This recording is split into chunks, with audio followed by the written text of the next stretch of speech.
6월 20일 화목의 메시지 로마서 11장 25절에서 36절 말씀입니다.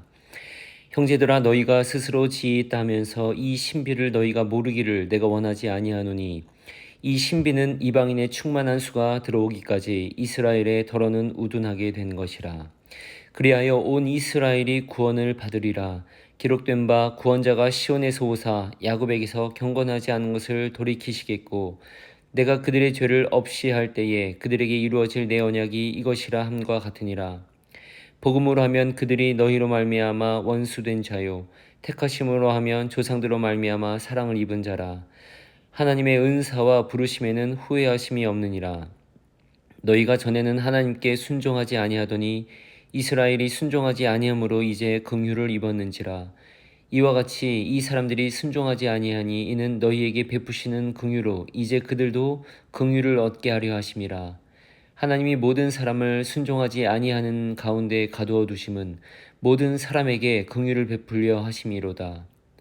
깊도다 하나님의 지혜와 지식의 풍성함이요 그의 판단은 헤아리지 못할 것이며 그의 길은 찾지 못할 것이로다. 누가 주의 마음을 알았느냐? 누가 그의 모사가 되었느냐? 누가 주께 먼저 드려서 갚으심을 받겠느냐? 이는 만물이 주에게서 나오고 주로 말미암고 주에게로 돌아감이라. 그에게 영광이 세세에 있을지어다. 아멘. 오늘부터 이 9장부터 시작된 이스라엘의 구원에 대한 논지의 결론이 나옵니다. 동시에 1장부터 이어졌던 복음에 대한 논리적 또 신학적 전개의 마지막 부분이 나옵니다. 이스라엘이 그동안 하나님을 따르려고는 했으나 율법을 통해 의롭게 되고자 했기 때문에 진정한 구원에 이르지 못했다고 바울은 말해왔습니다. 오히려 이방인들은 율법의 마침이 되고 하나님의 의가 되시는 예수 그리스도를 받아들임으로써 하나님의 자녀가 되었습니다. 육신의 씨가 모두 자녀가 아니라 믿음으로 난 자가 참 자녀가 되었습니다. 하나님이 선택하시는 것은 하나님의 주권이기 때문에 그 주권을 인정해야 한다고 되어 있습니다. 이제 11장에 들어선 그럼 하나님이 이스라엘을 버리셨는지에 대해 진지하게 묻고 답하고 있습니다. 아니라는 것이지요. 원래의 참 감람나무인 이스라엘이 죽어가고 있기에 돌감람나무인 이방인을 접붙였습니다. 죽어가는 감람나무에 돌감람나무를 접붙이면 감람나무가 되살아난다는 원해학적 내용을 바탕으로 이방인들로 인해 이스라엘을 자극 혹은 분발시켜서 그들도 구원함을 얻고자 한다는 취지의 말씀입니다. 그렇다고 해서 원감람나무인 이스라엘을 이방인들이 무시하고 업신여길 수 있느냐는 겁니다. 하나님이 본래의 뿌리였던 이스라엘에게 이같이 행하셨다면 이방인들에게도 똑같은 처분이 있을 수 있습니다. 그러나 이방인들에게도 그렇게 은혜를 베푸셨다면 본 뿌리인 이스라엘에게도 하나님이 그런 은혜를 베푸시지 않겠습니까? 하는 논리입니다. 그래서 그 최종 결론으로 오늘 본문 26절처럼 단언합니다. 그리하여 온 이스라엘이 구원을 받으리라. 31절에서 부연합니다. 이 사람들이 순종하지 아니하니 이는 너희에게 베푸시는 긍휼로 이제 그들도 긍휼을 얻게 하려 하심이라. 구약에서는 하나님이 이스라엘을 택해서 그들을 하나님 백성 만국의 제사장 나라로 삼으시고 그 역할을 주시고 복을 주셨습니다. 그랬던 하나님의 사랑은 신약에서는 많은 이방인들에게도 전해졌습니다. 이방인들에게 베풀으셨던 그 긍휼을 이제는 또다시 이스라엘을 향하여서도 은혜 베풀어 주실 거라는 선포입니다. 그리하여 온 이스라엘이 구원을 받으리라. 온 이스라엘이 구원을 받는다는 그 말, 구원을 주신다는 말을 조금 더 생각해 볼 필요가 있습니다. 문자 그대로 모든 유대인 한 사람 한 사람에게 구원을 주신다는 말로 해석되지 않습니다. 누구든지 예수 그리스도를 주로 시인하는 자에게 구원을 주시며 이스라엘 민족 전체에게도 동일한 은혜가 주어진다는 의미입니다. 시오니즘이라는 사상은 위의 말씀을 문자로 받아들여 지금도 유대인들만이 원래 선택받은 민족이고 따라서 이스라엘이라는 나라로 모든 것이 향해야 한다고 주장합니다. 나아가서 현재의 이스라엘 국가와 팔레스타인이라는 나라 사이에서 일어나는 일 사이에서도 이스라엘이 행하는 모든 것은 정당화되어야 한다고 주장합니다. 하지만 바울 사도의 이 말의 큰 뜻에는 하나님의 부르심은 유대인이나 이방인 어느 한쪽에 국한되지 않습니다. 복음에 담긴 하나님의 깊은 경륜을 찬양하고 있는 것입니다. 육신의 씨를 강조하지 않고 믿음으로 생긴 자녀가 진정 하나님의 백성이라고 말한 것을 기억해야 합니다. 모세의 출애굽부터 시작되었던 그 이스라엘에게 구원을 주신 사건은 모든 민족을 향한 시작이었고 예수 그리스도가 오심으로 그를 믿는 모든 자를 하나님의 백성으로 부르셨습니다. 유대인이나 헬라인이나 차별이 없음이라 한 분이신 주께서 모든 사람의 주가 되사 그를 부르는 모든 사람에게 부요하시도다. 이렇게 해서 이스라엘의 구원에 대한 바울의 논지가 정리됩니다. 그 직후에 사도 바울은 하나님을 향한 찬양을 올려드립니다. 깊도다 하나님의 지혜와 지식의 풍성함이요 그의 판단은 헤아리지 못할 것이며 그의 길은 찾지 못할 것이로다. 구원에 대해서 우리는 하나님의 판단과 선택을 모두 이해하지 못한다는 것을 인정해야 합니다. 하나님의 판단과 뜻은 우리가 이해하는 것보다 훨씬 깊고 넓습니다.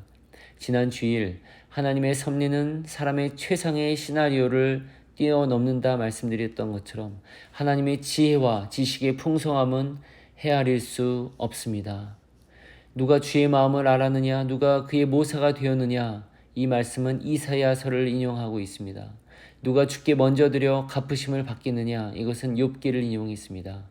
팀 켈러 목사님은 이 지점에서 다음과 같은 몇 가지 통찰을 제시했습니다. 첫째, 성경의 진리가 빠진 채 찬양을 해서는 안 됩니다. 둘째, 찬양이 빠진 채 성경의 진리를 가르치거나 연구해서는 안 됩니다. 셋째, 하나님을 찬양하는 가르침들은 우리에게 가장 큰 기쁨을 줍니다. 넷째, 하나님이 하시는 모든 것을 이해하지 못할지라도 하나님을 찬양해야 합니다. 이렇게 이스라엘의 구원에 대한 바울의 논지가 끝난 뒤 그는 하나님을 찬양하며 하나님을 높으심을 선포했습니다. 이렇게 함으로써 바울의 그 요지가 정리됩니다. 가족의 구원을 위해 또는 주변 분들의 구원을 위해 기도하는 분들을 많이 보고 또 이야기를 듣습니다.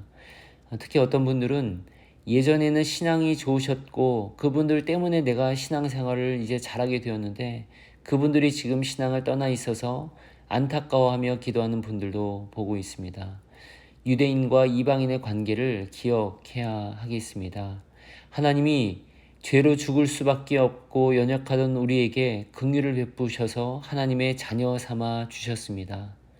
하나님은 그들에게도 은혜를 주시며 하나님의 자녀로 풍성한 삶을 살 수 있는 기회를 다시 주실 것입니다. 하나님의 지혜와 지식의 풍성함을 신뢰해야 하겠습니다.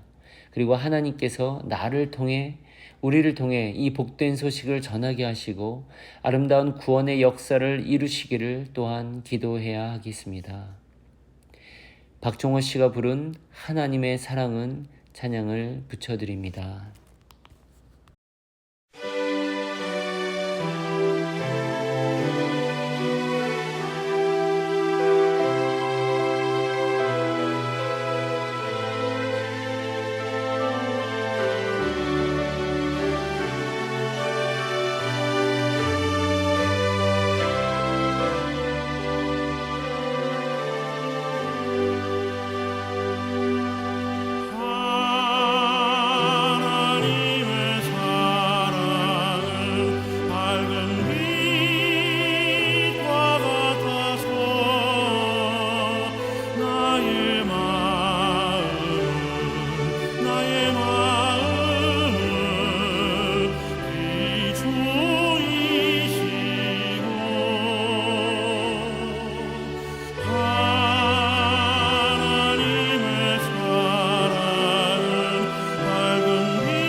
너의